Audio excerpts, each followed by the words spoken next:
محمد صلی اللہ رسول الکریم۔ اللہ نے بڑا فضل کیا، کرم کیا، اللہ نے ہمیں اور آپ کو رمضان المبارک کا مہینہ نصیب فرما، برکتوں والا مہینہ، رحمتوں والا مہینہ، مغفرتوں والا مہینہ۔ ابھی تو آخری اشرا ہے، جہنم سے خلاصی کا اعلانات ہو رہے ہیں باقاعدہ، لاکھوں لاکھ انسان روزانہ جہنم سے چھوڑے جا رہے ہیں۔ پھر جو خوش نصیب ہیں ان کو اللہ نے اعتکاف میں بٹھا دیا۔ کیا بات ہے، اعتکاف کی کیا شان ہے۔ اللہ کے در پہ پڑ جانا، اللہ کے در پہ آ کے ڈیرا ڈال دیں، دھرنا دے دیں، یہ اللہ لے کے جائیں۔ اور فرمایا ایسا در ہے جو ہر خاص و عام کے لیے کھلتا ہی کھلتا ہے۔ مولا تو سب کو دیتا ہے اور بہت دیتا ہے، اور جو نہیں دیا ہوا وہ بھی کسی حکمت سے نہیں دیا ہوا۔ اس لیے فرمایا ہمارے پاس پیسے مسلمان کے دو ہی آلے ہیں، دو ہی اوزار ہتھیار، جو نعمتیں ملی ہوئی ان پہ شکر ہی شکر، شکر ہی شکر، شکر ہی شکر، اور جو نہیں ملی ہوئی ہمیں طلب ہے ان کے لیے دعا ہی دعا، دعا ہی دعا، دعا ہی دعا۔ ابھی تو حقیقتاً ہمیں شکر کرنا بھی نہیں ہے۔ مولانا فرما رہے تھے کہ میں مسجد کے سیڑھیوں سے اترا تو جیسے مسجد کے سامنے عام طور پہ پھل والے ٹھیلے والے آگے کھڑے ہو جاتے تو ایک شکرکندی بیچنے والا بابا کھڑا ہوا، اس کے کپڑے بہت پھٹے پرانے تھے، غریب آدمی، اس کا ٹھیلا بھی ان کا بھوگا تھا، اس کے پاس وہ کلو 2 کلو کے باٹ بھی نہیں تھے، پتھروں سے اس نے بنایا ہوا، اور جس پہ شکرکندی تولتا تھا وہ پیالہ بھی ٹوٹا اٹھا تھا، غریب تھا بیچارہ، چپل ٹوٹی۔ تو مولانا فرمانے لگے، میں نے اس سے پوچھا بابا کیا حال ہے، بابا کیا حال؟ اس نے کہا بیٹا اللہ کا شکر ہے، اللہ کا احسان ہے، کیا کیا نعمتیں اللہ نے دی ہیں، میں کیسے اللہ کا شکر ادا کروں، کون کون سی نعمت کا شکر ادا کروں، میں تو اس قابل نہیں جتنا اللہ نے نوازا۔ وہ مولانا شکرکندی لینا بھول گئے اور اس بابا کا شکر سننے لگے۔ آج عمومی طور پر ہمیں شکر کا مزاج نہیں، عمومی طور پر تو شکر کر، اللہ نے ہمیں رمضان دیا، اللہ نے ہمیں مسجد میں آنے کی توفیق دی ہے، اللہ ہمارے قیام کو، سیام کو قبول فرما لے، اللہ اعتکاف والوں کے اعتکاف قبول فرما لے، جو لوگ حرمین میں ہیں اللہ ان کا عمرے زیارتیں قبول فرما لے، ہمیں اللہ میاں دن دگنی رات چگنی نعمتوں کی برسات ہے، بارش ہے، ان کی قدر دانے کی توفیق عطا فرما لے۔ اور اگر نہیں ملا کچھ تو بھائی رو دھو کے اللہ سے مانگیں گے، اور کہاں جائیں اور کہاں جائیں۔ بزرگ بیت اللہ میں تھے اور احرام باندھے ہوئے تھے، حج کے سفر پہ گئے ہوئے تھے اور تلبیہ پڑھ رہے تھے، لبیک اللہم لبیک لبیک لا شریک لک لبیک۔ ایک نوجوان تھا، اہل کشف تھا، اہل اللہ تھا، اہل سلوک سے تھا، وہ حضرت کے ساتھ ہو گیا۔ تو جب حضرت لبیک پڑھے تو وہ سنے کہ اوپر سے آواز آ رہی ہے لا لبیک ولا صادق، نہ تمہاری لبیک قبول ہے نہ تمہاری صادق۔ تو بزرگ لبیک پڑھے جا رہے ہیں اور اوپر سے یہ آواز آ رہی، تو نوجوان تھوڑی دیر تک تو سنتا رہا، پھر اس نے حضرت سے کہا حضرت یہ آپ کچھ سن رہے ہیں جو میں سن رہا ہوں؟ کہا بیٹا میں تو سن رہا ہوں۔ تو پھر آپ یہ کیا کر رہے ہیں؟ لبیک پڑھے جا رہے ہیں، وہاں سے تو آواز آ رہی ہے تمہاری لبیک ہی قبول نہیں، تمہیں کوئی سعادت نہیں ملے گی۔ تو بزرگ کہنے لگے بیٹا مجھے تو تقریباً 60 سال ہو گئے آتے ہوئے، اور 60 سال سے یہی آواز آ رہی ہے۔ تم اگر کوئی اور جگہ جاتے ہو، جانتے ہو جہاں میں چلا جاؤں اس در کے علاوہ، تو میں وہاں چلا جاؤں گا، ورنہ در تو بیٹا یہی ہے۔ تو فوراً اوپر سے آواز آئی تمہاری یہ لبیک جو قبول، تمہاری پچھلے سالوں کی لبیک قبول، تمہارے سارے سفر قبول، تمہاری وجہ سے تمہارے ساتھ جتنے مجمع نے حج کیا سب کے حج قبول۔ تو دوستو ہمیں تو اسی در پہ پڑے رہنا ہے، اللہ ہمیں اس در پہ ڈالنا آ جائے، ڈالنا۔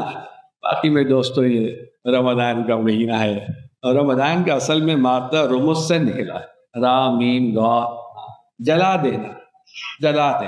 تو رمضان میں اللہ رب العزت وہ تقوی نصیب فرماتے ہیں، روزوں کی برکت سے یہ نصیب فرمانا چاہتے ہیں جو ہمیں نہیں مل پاتا شاید، کہ اللہ ہمارے گناہوں کو جلا دے، پچھلی سیاہیوں کو جلا دے، جو ہمارے ایمان اور عمل میں کمیاں رہی ہیں وہ کتاب کسی کو دکھانے کے قابل نہیں ہے، اللہ اس کو جلا دے۔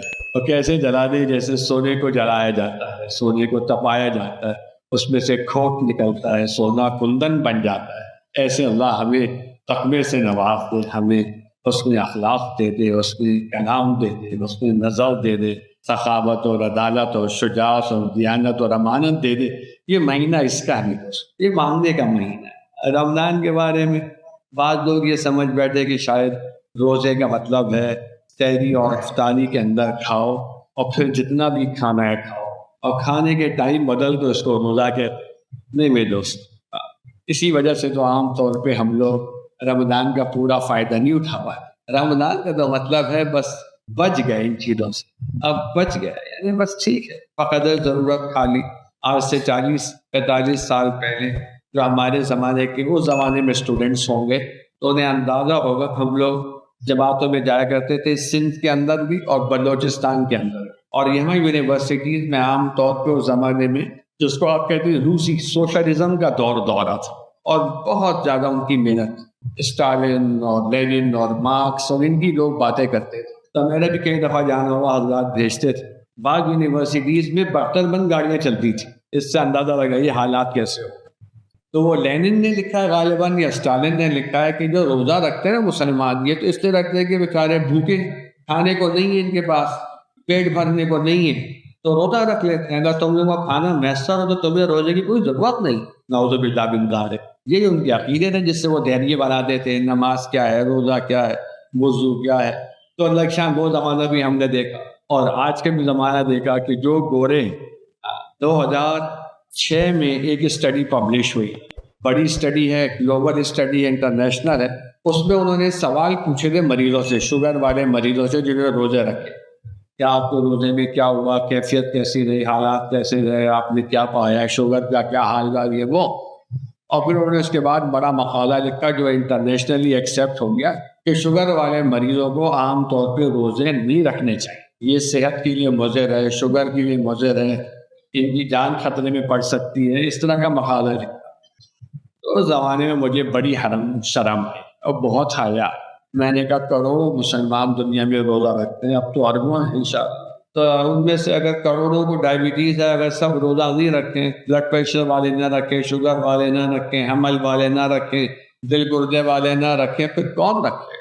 تو ہم نے یہ طے کیا کہ ہم ایک رمضان اسٹڈی گروپ بناتے ہیں، پروفیسر یعقوب صاحب ہیں ہمارے، ان کو ہم نے کہا کہ اس کے ہیڈ بنے اور سائنس کی تحقیق سے ثابت کریں کہ روزہ رکھنے میں کوئی نقصان، کوئی ضرر نہیں ہے، بشرطیکہ کہ کچھ ترکیبیں ہیں، ان ترکیبوں کے ساتھ رکھیں۔ الحمدللہ تقریباً کوئی 25-30 مقالے آ گئے، اس کی بنیاد پر گائیڈ لائنز چینج ہو گئی۔ اس دوران بھی ایسے چلتا ہے بھائی مین پروپوزز گاڈ ڈسپوزز، اللہ کا چاہنا چلتا ہے، وَمَكَرُوا وَمَكَرَ اللَّهُ وَاللَّهُ خَيْرُ الْمَاكِرِينَ۔ گورے اور باطل تو ہمارے روزے بند کرانا چاہتے تھے، ان کو سائنس نے ثابت کر دیا، یہ سائنس اٹھی جاپان سے، اور پھر آگے مغربی ممالک میں بھی گئی کہ انٹرمیڈنٹ فاسٹنگ کرے، یہ صحت کے لیے بہت اچھا ہے۔ وہ کیا ہے جناب کہ آپ دن میں 8 گھنٹے میں کھائیں پیے جو کچھ کھانا ہے، اور 16 گھنٹے آپ فاقے کریں۔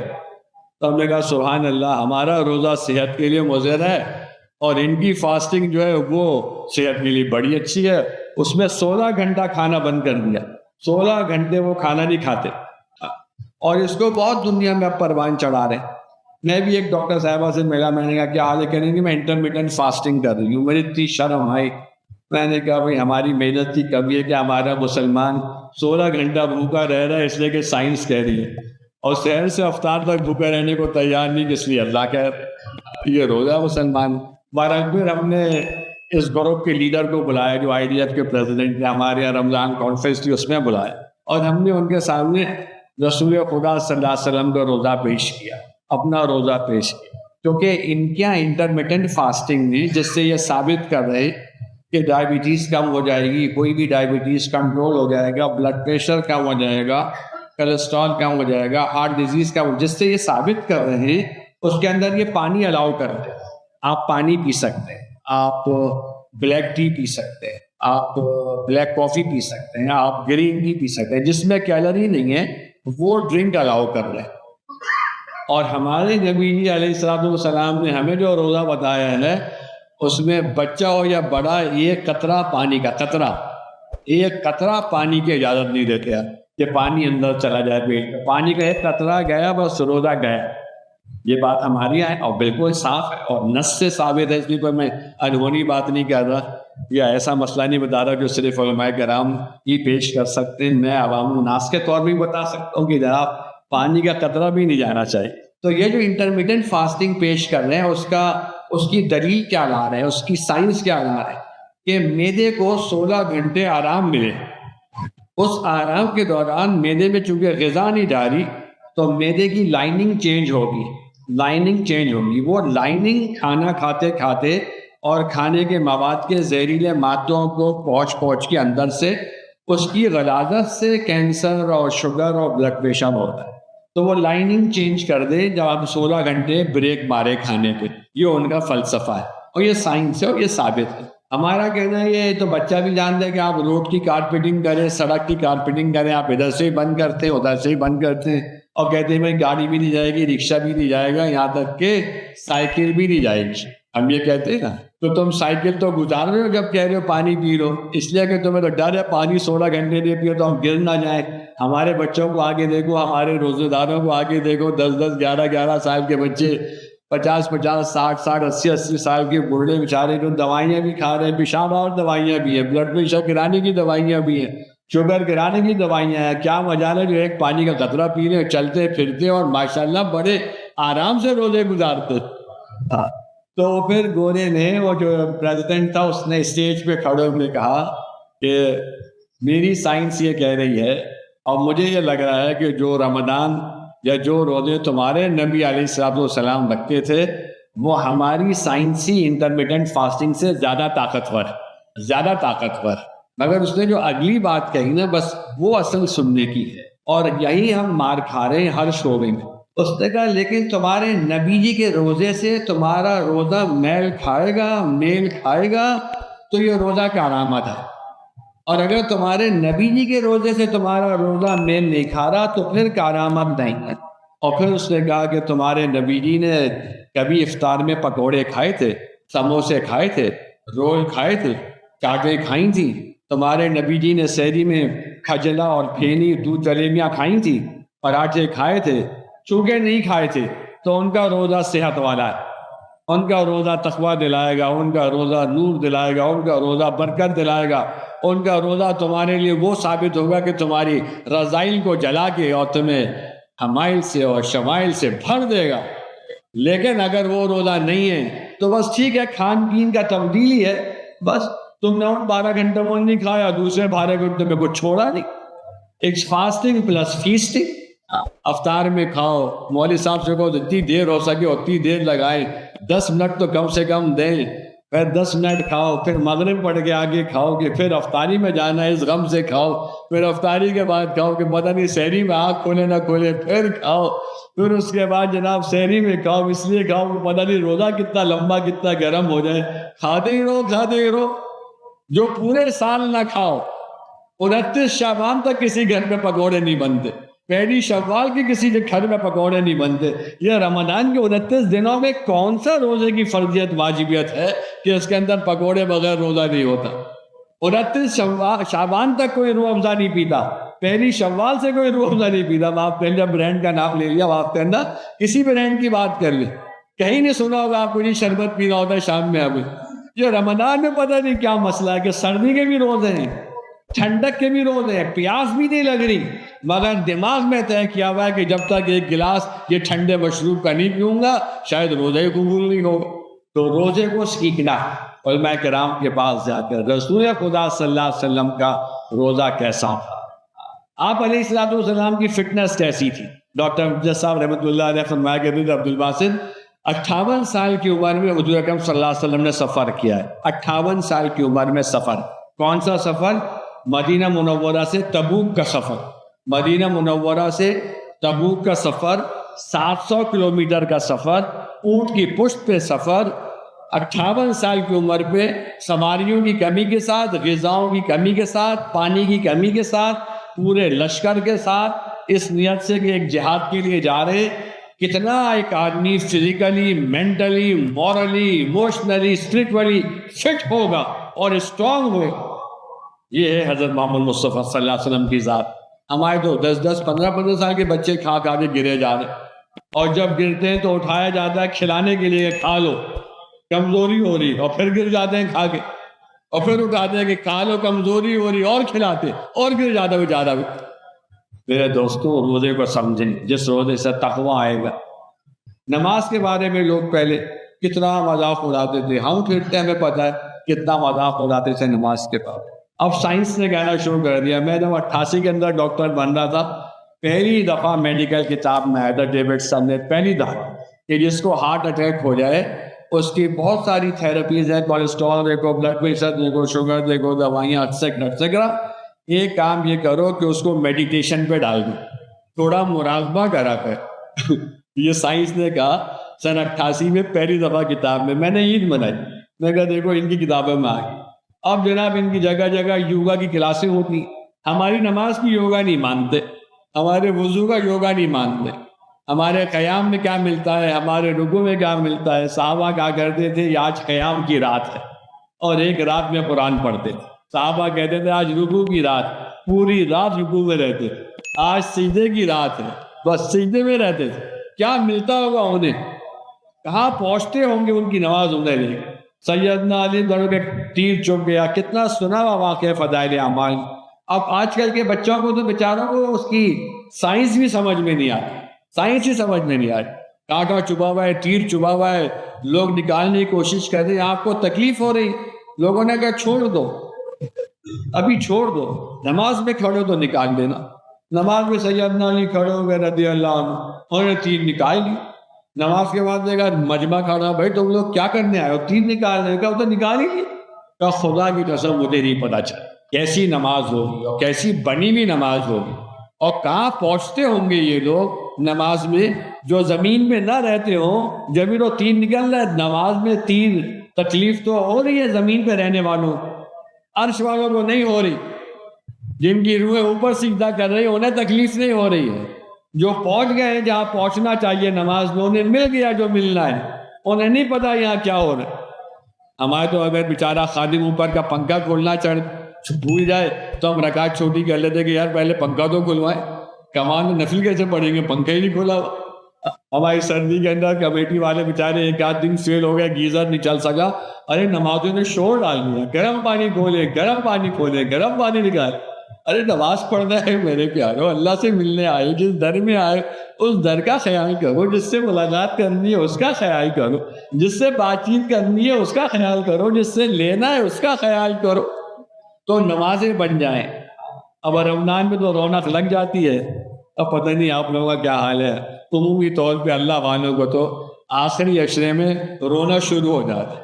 اب وہ رونا کیا شروع ہو جاتا ہے کہ یہ رونق جانے والی ہے، یہ رونق جانے والی ہے، شوال کا چاند آیا اور وہی دو صفحے اور وہی 3 صفحے اور وہی 4 صفحے، اور کون سے نوجوان اور کون سے ڈاکٹر صاحب اور کون سے بزنس مین اور کتنی دنیا کی رونق، اور سب دنیا کی رونق میں اور اللہ کا گھر وہیں کا وہیں۔ ایک نیت تو یہ کر لو انشاءاللہ موت تک مسجد کو نہیں چھوڑے، انشاءاللہ نماز کو نہیں چھوڑے۔ مسلمان اور نماز قضا ہو جائے، یہ کیسے ہو سکتا، یہ کیسے؟ میں نے فرمایا کسی کی ایک نماز جان کر قضا ہو گئی، اس کا نام جہنم کے دروازے پہ لکھ دیا جاتا ہے، گزرنا تو پڑے گا، اللہ حفاظت سے۔ ایک نماز جان کر قضا کر، یہاں نمازوں کا ہی ٹھکانہ نہیں۔ ہماری جماعت میں بدمہ سن 2000 کی بات، اگست کا مہینہ تھا، مانسون کا تھا، برسات ہوتی رہتی تھی ہر وقت۔ فجر کی نماز مسجد میں پڑھ رہے تھے، مجمع آ رہا چاروں طرف سے، کیونکہ بارش ہو رہی تھی، ہم کھڑکی میں سے بارش دیکھ رہے تھے، مگر مجمع آ رہا چاروں طرف سے، بوڑھے جوان، ایسے ایسے بوڑھے جو گھسٹ کے چل رہے ہیں، سہارے سے چل رہے ہیں، ایسے ایسے بچے جو پاؤں پورا نہیں اٹھا سکتے، زمین پہ پاؤں گھسٹ کے چل رہے ہیں، ٹوٹی چپل کے ساتھ، کسی کو پلاسٹک ملا ہوا ہے، کسی کو پولیتھین، کسی کو رین کوٹ، کسی کو کچھ بھی نہیں، کوئی چھتری کے بغیر، کوئی ایسے، سب مسجد آ فجر کی نماز۔ 3 منزلہ مسجد تھی، پوری بھر گئی کھچا کھچ فجر میں، 3 منزلہ مسجد۔ اور یہ میں سنی سنائی بات نہیں کر رہا، دیکھی ہوئی بات کر۔ نماز کے بعد جب پرانے ساتھیوں کے ساتھ بیٹھتا ہوا، ہم نے کہا یہ آپ کے فجر میں آج اتنے نمازی تھے؟ تو جیسے پاکستانی بیوقوف کوئی پوچھے گا یا خیر تو ہے نا، اتنے نمازی جیسے جنازے میں آئیں گے اور کس میں آئیں گے، فجر میں، یا شب برات ہوگی، یا رجب معراج ہوگا، یا کچھ ہوگا نا، ورنہ کیا یہ فجر میں کہاں سے آ گئے؟ تو ہم نے پوچھا اتنے نمازی آپ کے فجر میں، خیر تو ہے؟ تو انہوں نے جو بات کہی وہ بھی سننے کی ہے۔ برما والوں کو اللہ جزائے خیر دے، بیچارے ایسے ہی نہیں پٹتے، یہ حقانیت پہ پٹتے ہیں، ایمان کی وجہ سے پٹتے ہیں، عبادات کی وجہ سے پٹتے ہیں، علم سے محبت کی وجہ سے پٹتے ہیں۔ ہر گھر میں حافظ عالم ہے، وہ بناتے اور پٹتے، بناتے اور پٹتے۔ کہنے لگے ڈاکٹر صاحب ہماری فجر کی مسجد کی آبادی، فجر کے نمازیوں کی تعداد اور جمعے کے نمازیوں کی تعداد برابر ہوتی، برابر ہوتی۔ ہماری رمضان میں برابر نہیں ہوتی جمعہ اور فجر. معاف کرنا اگر غلط کہہ رہا ہوں یا ناراض ہو رہے تو معاف کرو. ہمارے یہاں رمضان کے فجر کے نمازی اور رمضان کے جمعے کے نمازی برابر نہیں. صحیح ہے نا؟ یہ غلط کہہ رہا ہوں. ان کے یہاں عام دنوں میں فجر کے نمازی جمعے کے نمازی برابر. تو میں دوستوں مسجدوں کو آباد کروں، مسجد میں پڑھ جانا، نماز سے جڑ جانا، علماء کرام سے جڑ جانا، علماء کرام سے جڑ جانا. کل پرسوں میرا بیٹا ایک جگہ پریزنٹیشن دے رہا تھا، وہ ذرا اسپتال ہے اور بڑا اسپتال اور کراچی کے اور پاکستان کے بڑے اسپتالوں میں میرے خیال میں جب کہتے ہیں نا کوئی بڑا اسپتال، بڑا ادارہ، بڑے لوگ، تو فوراً دماغ میں کچھ پلٹی آتی ہے، دماغ میں کچھ آتا ہے. ہم بڑے اسپتال میں گاپ کر بڑے. تو ہمارے بچے نے پریزنٹیشن میں کہا کہ یہ چونکہ عورت حمل سے اور اس کو بیماری ہے تو اس کا حمل کا اثبات کرنا چاہیے، اور میں نے علماء کرام سے معلوم کر لیا کہ اس کو اثبات حمل کی اجازت ہے. یہ اس نے کہہ دیا. ارے بھائی پروفیسر صاحب چڑھ گئے جس کو کہتے ہیں اردو میں راشن پانی لے. علماء کرام کی کیا ضرورت تھی پوچھنے کی؟ یہ تو عقل استعمال کرنی چاہیے. مولوی اس میں کیا کرے؟ انا للہ و انا الیہ راجعون. جس ملک میں، جس علاقے میں، جس بستی میں، جن قوموں میں، جن معاشروں میں قرآن حدیث والوں کا استخفاف کیا جائے، ان معاشروں میں یہی ہوتا ہے جو اب ہو رہا ہے. قتل عام ہوگا، قحط ہوگا، پھر موسم کی برسات ہوگی، موسم پہ برسات نہیں ہوگی، فصلیں لٹیں گی، لین دین میں، کاروباروں میں آگ لگے گی.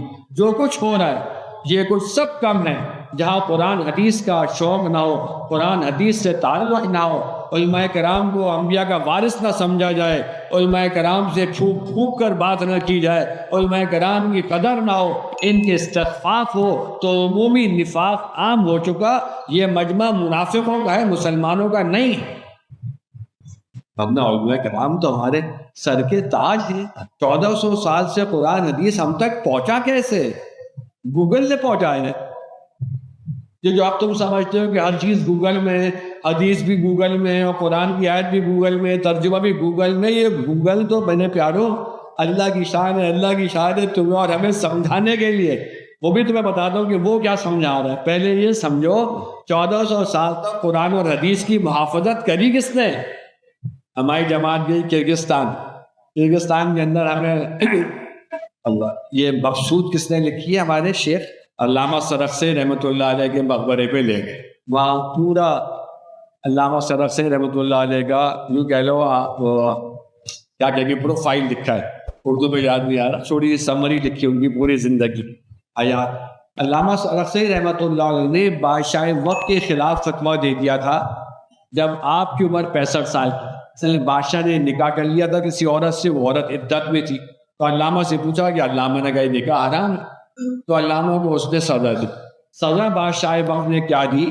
اس کو کنویں میں، علامہ صاحب کو کنویں میں ڈال دیا زنجیروں کے ساتھ اور زنجیروں سے باندھ دیا کنویں کے اندر، کھلا ہوا کنواں. اب کرگستان جو گئے ہو یا جو ان روسی ریاستوں کے بارے میں جانتے ہو تو وہاں ٹیمپریچر ہوتا ہے گرمی کے اندر 2 3 4 5 8 اور سردیوں میں -10 -15 -20. اب 65 سال کے آدمی کو آپ کنویں میں بند کر دیں، اور کب تک بند کریں؟ 15 سال قید میں رکھا اس کنویں میں. 15 سال اس کنویں میں قید میں رکھا، جہاں جاڑا بھی آتا ہوگا، برف بھی پڑتی تھی، بارش بھی ہوتی تھی، گرمی بھی ہوتی تھی. اور 15 سال میں ہمارے علماء ہمیں سے کہتے ہیں نا سینہ پھلا کے، ہمارے اسلاف، ہمارے بڑے، ہمارے علماء کرام، علامہ سرخسی رحمۃ اللہ علیہ نے اس کنویں میں زنجیروں میں بندے میں 15 سال میں 30 جلدوں کی مقصود کی کتاب لکھوائی ہے، جو احناف کے نزدیک فتوے کی اتھارٹی ہے، ریفرنس بک ہے، بس ختم ہے، اس پہ آگے فتویٰ. ہمارے علماء کرام کی کیا بات کر تم یہ نوجوانوں کیا ٹام ڈک ہیری اور گوگل اور اے آئی وغیرہ کی باتیں کرتے ہو؟ ہمارے امام بخاری کا اے آئی لاگے بتاؤ. تو طالب علموں کے ساتھ حدیث کے درس میں بیٹھا کرتے تھے، لکھتے کچھ نہیں تھے. تو شاگرد کہتے تھے دیکھو ہم نوٹس بناتے ہیں، ہم لکھتے ہیں، تم لکھتے ہی نہیں، آتے ہو جاتے ہو، تم تو وقت ضائع کرو گے. ایک دفعہ طالب علم نے کہا بھائی جو اپنا کام کرو یا وعباد الرحمن الذین یمشون علی الارض ہونا، اور آگے وَإِذَا خَاطَبَهُمُ الْجَاهِلُونَ قَالُوا سَلَامًا. یہ جاہلوں سے بالا پڑ جائے نا تو ہر بات کا جواب نہیں دینا چاہیے. ہاں اللہ والے نہیں دیتے، یار اپنا کام کرو یار جاؤ. السلام علیکم یا بس ٹھیک ہے انشاءاللہ. تبلیغ میں کیا سکھاتے ہیں؟ گشت میں گئے, سامنے والا کہا بھائی میرا ہی گھر ملتا ہے بھائی, بار بار ادھر ہی آتے ہو, تبلیغ ادھر ہی کرنی بھائی, معاف کر دیں معاف کر دیں, انشاءاللہ مسجد میں ملیں گے. وَإِذَا خَاطَبَهُمُ الْجَاهِلُونَ قَالُوا سَلَامًا. تو امام بخاری رحمۃ اللہ نوجوانوں نے کہا شاگردوں کہ تم بہت ضائع کرتے ہو, آتے ہو جاتے ہو آتے ہو جاتے ہو, ہم دیکھو لکھ رہے ہیں, ایک آدھ دفعہ ہو گیا بات ختم ہو گئی, پھر کچھ دن بعد ہو گیا بات ختم ہو گئی, پھر کچھ دن بعد ہو گئی. تو امام صاحب نے ایک دن فرمایا اچھا بھائی تم لوگوں تو لکھ لیے نا, لے آؤ لکھے میں لے آؤ. پوری کلاس آ گئی نوجوانوں کی, جیسے ہوتا ہے نا آج دیکھتے ہیں یہ کیا پڑھ کے سنائے گا یا کیا بتائے گا. کہ بھائی تم اپنی کتابیں کھول لو, سب لکھا ہوا ہے نا, آج لکھا ہوا ہے. 15,000 احادیث اس وقت تک استاد نے بتا دی تھی. 15,000 احادیث. قرآن کی آیتیں کتنی ہیں پتہ ہے کسی کو نا؟ 6,600 سم تھنگ, 66 کے 6,000 آیتوں کا حافظ و قرآن کہلاتا ہے. 15,000 حدیثیں 15,000 حدیثیں امام بخاری رحمۃ اللہ علیہ نے نمبر 1 سے شروع کیا. پہلی حدیث استاد نے یہ پڑھائی, سند یہ تھی. دوسری حدیث یہ پڑھائی, سند یہ تھی. تیسری حدیث یہ پڑھائی, سند یہ تھی. 15,000 حدیثیں سندوں کے ساتھ سنانا. بتاؤ کیا آئی کیو ہوگا ان کا. اور تم کیا آئنسٹائن وغیرہ کو کوٹ کرتے رہے تھے, کوا چلا ہنس کی چال اپنی چائے بھی بھول گیا تمہیں, چونکہ اپنی مورلز نہیں پتا, اپنی ایتھکس نہیں پتا, اپنے بڑے نہیں پتا, اپنی عظیمتیں نہیں پتا, اپنی شان نہیں پتا, اپنی شوکت نہیں پتا, اپنی پہچان نہیں پتا, تو جو گدھا گھوڑا آ جائے تمہیں اچھا لگ جاتا. جس کو بھی چاہو مینٹور بنا دو, جس کو بھی چاہو میرا رول ماڈل جو بھی بنا دو, ایمبیشن ان لائف بنا دو, جو بھی اچھا لگے. ہاں اس لیے کہ پتہ ہی نہیں. ابھی ریسنٹلی مجھے ایک ڈاکٹر صاحبہ کہنے لگی آپ یہ ہمیشہ سفید کپڑے پہنتے ہیں. میں نے کہا پہن دو, بہت سالوں سے پہن رہا ہوں, تقریباً 28 سال سے پہن. میں کہا میں یہ نہیں کہہ سکتا کہ یہ سنت ہے, مگر بس مجھے پسند ہے. نبی جی کو بھی وائٹ کلر پسند ہے, میں نے سنا ہے میں پہنتا ہوں بس. دوسرا سچ بات ہے اس کو پہننے کا یہ فائدہ ہے کہ کہیں ایسی جگہ موت آئی جہاں کفن دینے والا کوئی نہ ہو. کفن تو پہنے ہوئی ہے یار, چلو اگر اس کو ہی کفن کہہ دو بھائی, وصیت نامہ تیار رکھو. اور تو وہ ذرا فلسفہ بھی پڑھتی ہے, کافی کتابوں کا مطالعہ کرتی ہے. مجھ سے کہنے لگا کہ اچھا آپ اس لیے سفید کپڑے پہنتے ہیں صرف کہ پھر سلیکشن میں آپ کا ٹائم نہیں لگتا ہوگا. میں کہا یہ بھی فائدہ ہے, جو جوڑا اتارو پہنو سفید ہی ہے, بس اتارو بھی سفید, چڑھاؤ بھی سفید, رات بھی سفید, دن بھی سفید, آسانی بھی. اب ان کا جواب سنو. کہہ رہی اچھا اسٹیو جابس ہے نا وہ بہت بڑا آدمی. میں نے کہا بھیا کون وہ بھلا, مجھے کیا پتا اسٹیو جابس کون. اب یہ لڑکے ہنس پڑے فوراً, یہ جانتے اسٹیو جابس. وہ اسٹیو جاب بھی ایک ہی رنگ کے کپڑے پہنتا ہے, اور وہ یہی کہتا ہے کہ ٹائم ضائع نہ ہو, تو بڑے آدمی ایک ہی رنگ کے کپڑے پہنتے ہوں گے. میں نے کہا اللہ کی بندی, یہی کہتے ہیں کہ رسول اللہ صلی اللہ علیہ وسلم سے میل کھا رہے, اپنے اسلاف سے میل کھا رہے, اپنے بڑوں سے میل کھا رہے. یہ تو ہمیں اصل میں اپنی پہچان ہی نہیں پتا, ہمیں پتہ ہی نہیں ہے کہ ہم کون لوگ ہیں. تو یہی تو تبلیغ ہے, بس شناخت تو کرا دے کہ ہم ہیں کون. ہم حضرت محمد مصطفیٰ صلی اللہ علیہ وسلم کے امتی ہیں, ہماری ایک پہچان ہے. ہمیں کوئی رول ماڈل بنانے کی ڈھونڈنے کی ضرورت نہیں ہے کہ آج کوئی اور ماڈل کا اور ماڈل. ہاں جیسے ہمارے سائنس میں ہوتا ہے ایٹکنز ڈائٹ آگے کہ آپ سب سے بہترین خوراک ہے, ہائی پروٹین ڈائٹ کھا لیں اور اس سے وزن بھی کم ہوگا, چربی بھی نہیں چڑھے گی, ہارٹ اٹیک بھی نہیں ہوگا.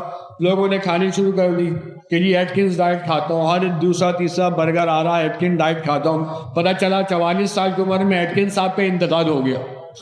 ایٹکن ڈائٹ لائٹ, انہوں نے کہا وہ ایٹکن ڈائٹ سے توبہ کر لی, اب کیٹو ڈائٹ کھاتے ہیں. تو کیٹو ڈائٹ کھانی شروع کر دی, اور چلا کیٹو ڈائٹ والا مر گیا, انہوں نے کہا کیٹو ڈائٹ چھوڑ دیا فلاں. ارے حضرت محمد مصطفیٰ صلی اللہ علیہ وسلم کی زندگی میں چلتے ہیں, نہ تحقیق کی ضرورت ہے, نہ پوچھنے کی ضرورت ہے, نہ دائیں بائیں دیکھنے کی ضرورت ہے. آپ کی صبح جیسی صبح کرتے ہیں, آپ کی شام جیسی شام کرتے ہیں, آپ کی طرح کا دسترخوان بچھاتے ہیں, آپ کی طرح کا کھانا نوش کرتے ہیں, آپ کی طرح کا پانی پیتے ہیں, آپ کی طرح کا سونا رکھتے ہیں, آپ کی طرح کا جاگنا رکھتے ہیں, آپ کی طرح کا بستر رکھتے ہیں, سنت والی زندگی پہ چلتے ہیں. اللہ کی شان ہے, دنیا میں بھی عزت ہے, دنیا میں بھی مرضیت ہے, دنیا میں مقبولیت ہے, دنیا میں اللہ نوازتا ہے, آخرت بھی بنی ہوئی ہے انشاءاللہ. یہ سیکھنے کی چیز, یہ کرنے کی چیز, یہ دیکھنے کی چیز. علامہ یوسف بنوری رحمۃ اللہ علیہ یا گجرانی رحمۃ اللہ علیہ کے بارے میں سنا کہ حضرت کے دسترخوان کوئی مکمل نہیں ہوتا تھا جب تک اس میں لوکی نہ ہو.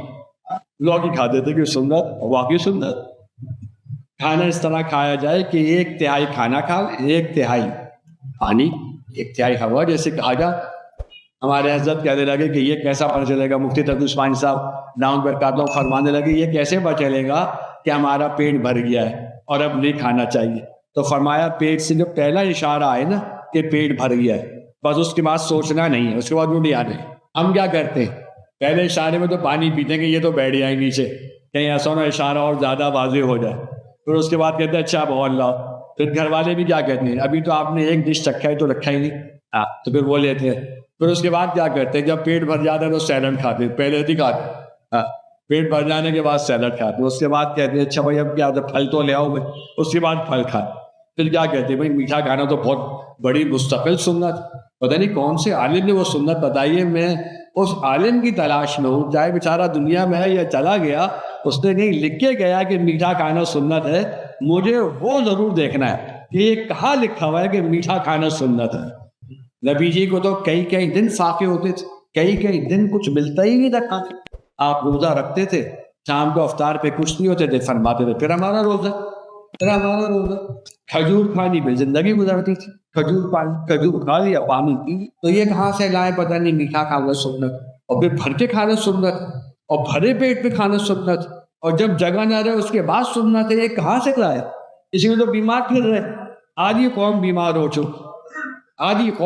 ہو چکی، من حیث القوم پوری پاکستانی عوام 30% سے زیادہ کو ڈائبٹیز ہے، 50% سے زیادہ کی ڈائبٹیز ہونے والی ہے، 1 کروڑ سے زیادہ بچے شوگر کے مرض میں مبتلا ہونے والے، 30% سے زیادہ لوگ نفسیاتی ہو چکے ہیں. یہ سب پبلش ڈیٹا کی بات کر رہا ہوں میں. 30% سے زیادہ لوگ مینٹل ہیلتھ میں اس وقت پاکستان میں. ہم 40 سال پہلے جب انگریزی میں ٹریننگ کرتے تھے، انگریزوں میں تو ہم دن دنا کے کہتے تھے ہمارے ملک میں ڈپریشن نہیں ہوتا. کیوں؟ کیونکہ ہم مسلمان لوگ ہیں بھائی، ہم تو نمازیں پڑھتے ہیں، مسجدوں میں جاتے ہیں، ہاں اللہ کے نبی سے قریب ہے، ہمیں ڈپریشن نہیں ہوتا. یہ کہتے تھے دن دنا کے. آج منہ چھپا کے پھرتے ہیں کہ ہمارا ہر دوسرا تیسرا بچی اور بچہ، مرد اور عورت ڈپریشن کے شکار. کیوں؟ مسجد سے کٹا، دین سے کٹا، اللہ سے کٹ گیا. اب لے کے وہ پھر رہا ہے مشین. بیوی کی اپنی مشین ہے، شوہر کی اپنی مشین ہے، دونوں اپنی مشینوں میں بیٹھے ہوئے. اب بچہ ہے تو وہ کیا دیکھے گا؟ ماں بھی فارغ نہیں ہے اور باپ بھی فارغ نہیں ہے. باپ کاروبار کا بہانہ بنا رہا ہے کہ مجھے کاروباری استعمال کر رہا ہوں. ماں تازہ ہونے کا بہانہ بنا رہی ہے کہ دن بھر کے کاموں سے تھک گئی، بچہ بھی پھر وہی مشین استعمال کر. اب بچہ اپنی مشین پہ، ماں اپنی مشین پہ، باپ اپنی مشین پہ. ان میں کیا انسانیت پیدا ہوگی، کیا اخلاق پیدا ہوں گے، کیا تربیت پیدا ہوں گے؟ یہ اولاد بڑے ہو کے کس کی بنے گی؟ والدین کی بنے گی. انہوں نے تو والدین سے ٹائم ہی نہیں ملا کو. یہ والدین کی کہاں بنے گی؟ یہ تو بوڑھے باپ کو دوسری مشین دے دیں گے جس میں سے زیادہ آوازیں آتی ہوں، پاگل باپ کو تیسری مشین دے دیں گے جس میں پاگل خوش ہوتا رہے. ان کو تو باپ کو دفنانا آ جائے اور نماز جنازہ پڑھانے آ جائے تو بہت بڑی بات. معاف کرنا میری باتیں کچھ ایسی ہوتی ہیں، مجھے تو یہ بڑے لوگ حکم دیتے تو میں بیٹھ جاتا ہوں. میں تو پروفیشنلی ڈاکٹر اور ڈاکٹری لائن سے تو غم سے بھرا ہوں. ہماری شوگر کسی کو کرانی ہے نا، یہ ان لوگوں کے لیے جو اس وقت اس ایج میں ہے کہ جن کی شادیاں ہونے والی ہیں یا ہو گئی. اگر آپ نے اپنے بچوں کو شوگر کرانی ہے تو سب سے آسان نسخہ یہ ہے کہ اپنے بچوں کو ماں کا دودھ نہ پینے دیں، ڈبے کا دودھ پلا دیں، خود ہی شوگر ہو جائیں گے. جن بچوں نے ڈبے کا دودھ پی لیا ہے اور ماں کا دودھ انہیں نصیب نہیں ہوا، 15-20 سال میں ان کو شوگر ہونے لگ جائے گی. نہیں تو تجربے کر اور معلوم کر تو جا کے چیک. اور ذرا سا آسان انداز میں کہنے کے لیے بزلہ صحیح تھے ہمارے بقائی صاحب، اللہ ان کی مغفرت کرے. وہ کہنے لگے بھائی جب بچے ماں کا دودھ پیتے تھے، ماؤں کا دودھ پیتے تھے یعنی انسانوں کا، تو انسان بنتے تھے. پھر گائے بھینسوں کا دودھ آ گیا یعنی جانوروں کا، تو جانوروں کا دودھ پیتے تو جانور بنتے. اور اب تو ڈبے کا دودھ آ گیا یعنی ڈبے کا، تو ڈبے ہی بنتے بچے. تو ہارن بجاتے رہے، وہ سڑک پر سے ہل بھی نہیں پاتے، بیچارے ڈبہ ہے. پوچھو کچھ، بولیں گے کچھ، منگاؤ کچھ، لائیں گے کچھ. کر کے دیکھ لو تجربے ڈبے کے دودھ والوں. میں تو سڑک پہ چلتے ہوئے بچے کا بتا سکتا ہوں کہ اس نے ماں کا دودھ پیا ہوا ہے یا جانور کا دودھ پیا ہوا ہے یا ڈبے کا دودھ پیا ہوا. تجربہ سالوں کا. اب ماں کا دودھ پلانا دین ہے. کیسا دین ہے؟ خوبصورت دین. قرآن کہہ رہا ہے 30 مہینے لگیں گے سارے کام کے اندر، 2 سال حولین کاملین، 2 سال دودھ پلائیے، مہربانی کر کے پلائیے. یہ فیشن نہ بنائیے کہ ماں کا دودھ نہیں پلا دیں، ماں تو کام پہ جاتی ہے، ماں کا دودھ نہیں پلا دیں بنتا نہیں. وہ مغرب والے کہہ رہے ہیں ماں کے دودھ سے چھاتی کا وہ فگرز نہیں رہتے. سبحان اللہ، آپ تو جا کے دیکھو مغرب 100% ماں کا دودھ پلا رہا ہے. کیا پیچھے ان کو چاٹتے رہتے ہو یہاں بیٹھے ہوئے؟ ڈبوں کے دودھ بند کراؤ اور ماؤں کو ماں بناؤ. جب بچہ ماں کے سینے سے لگ کے سوتا ہے اس میں ماں کی صفات آتی ہے، اس میں رحم آتا ہے، اس میں ادب آتا ہے، اس میں شفقت آتی ہے، اس میں انسانیت آتی ہے. جب باپ مسجد لے کے چاہتا ہے اپنے بچے کو کندھے پہ ہاتھ رکھ کے یا انگلی پکڑ کے یا ہاتھ پکڑ کے، تو یہ بچہ باپ کی صفات لے رہا ہوتا ہے. نہ باپ نورانی رہا تو نہ اولاد نورانی رہی، تو نہ معاشرہ نورانی رہا، نہ نور کا پتہ نہ معرفت کا پتہ. تو جیسے چل رہی ہے بھیڑ چال بس چل رہی. اس لیے میں دوستوں تبلیغ میں جانا، اللہ کے راستے میں پھرنا. آدم سازی، ہمارے بھائی بہن جبار رحمۃ اللہ علیہ یہ فرمایا کرتے تھے، ادارے بن رہے ہیں، سڑکیں بن رہی ہیں، کارخانے بن رہے ہیں، اسکول بن رہے ہیں، کالج بن رہے ہیں، عدالتیں بن رہی ہیں، کہیں انسان بھی بن رہے ہیں. آدم سازی بھی ہو رہی ہے کہ لوگوں کو انسان بنایا جاتا ہو، تربیت کی جاتی ہو، صفات منتقل کی جاتی ہو، صفات کا مذاکرہ ہوتا ہو، سنت والی زندگی سے قریب لانے کی ترغیب چلتی ہو. کہیں آدم سازی بھی ہوتی ہے. یہ تبلیغ کا کام ہے جو آدم سازی کرتا ہے. چھوٹے بچے مدرسوں میں چلے جائیں، بڑے لوگ تبلیغ میں چلے جائیں، اور پھر 12 آدمیوں کے ساتھ پھرے. اب آدم سازی ہو رہی. ایک مسجد میں گئے، 4 پنکھے اور 12 آدمی، اور گرمی سخت. تب 4 پنکھوں کے نیچے 12 کیسے سوئیں گے بھائی؟ پنکھے کے نیچے تو ایک ہی آئے گا یا 1.5 آئے گا، 2 آ جائیں گے. تو آدمی کہے گا امیر صاحب آپ یہاں بستر بچھا دیں پنکھے کے نیچے. بھائی آپ ضعیف ہو، آپ بستر بچھا دیں. آپ کو تو ویسے ہی گرمی بہت لگتی ہے، آپ کی دوائیاں چل رہی ہیں، آپ یہاں بستر بچھا دیں. اور ہماری خیر ہے، ہم تو جہاں بیٹھا ہو سو جاتے. اب یہ تربیت ہو رہی. کھانا پک رہا ہے، گئی ہے جماعت ڈیفنس کی. پتہ نہیں آپ لوگ کون سے ڈیفنس میں رہتے ہو، مگر عمومی طور پہ تو سنا ہے ڈیفنس والے روزانہ گوشت ہی کھاتے ہیں. مجھے نہیں پتا اس بارے میں کیونکہ میں تو بہت دور سے آیا. امیر صاحب نے کہا بھائی تو اس میں کچھ غریب ساتھی بھی ہیں، مل ملا کے چلے گا، ایک دن دال ایک دن گوشت. جس دن دال پکے گی اس دن گوشت والوں کی تربیت ہوگی، جس دن گوشت پکے گا دال والے دل ہی دل میں کوڑیں گے، ان کی تربیت ہوگی. کسی کی صبر پہ تربیت، کسی کی شکر پہ تربیت.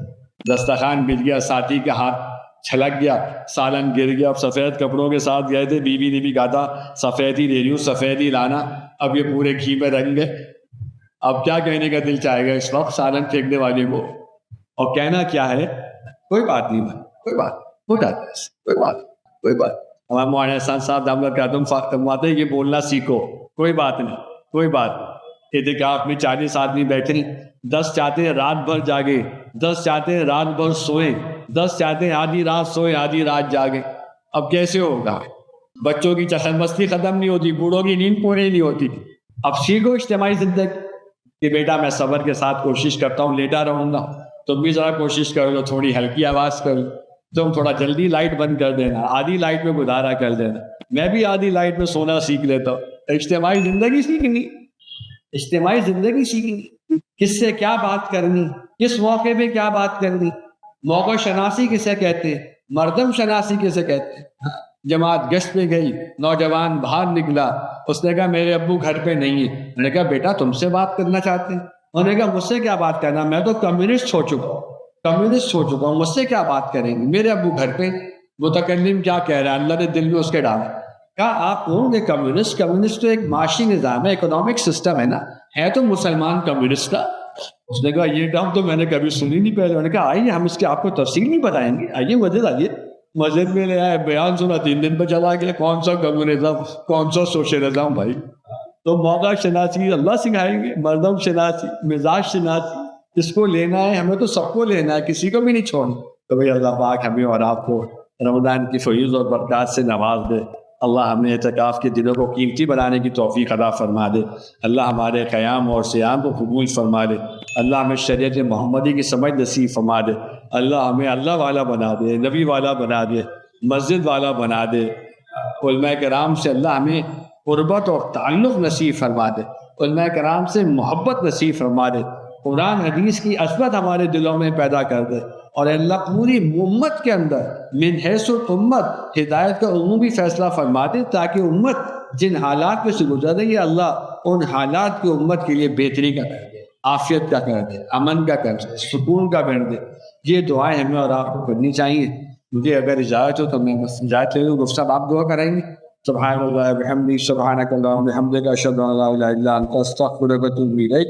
سبحان ربک رب العزۃ عما یصفون وسلام علی المرسلین والحمد للہ رب العالمین برحمتک یا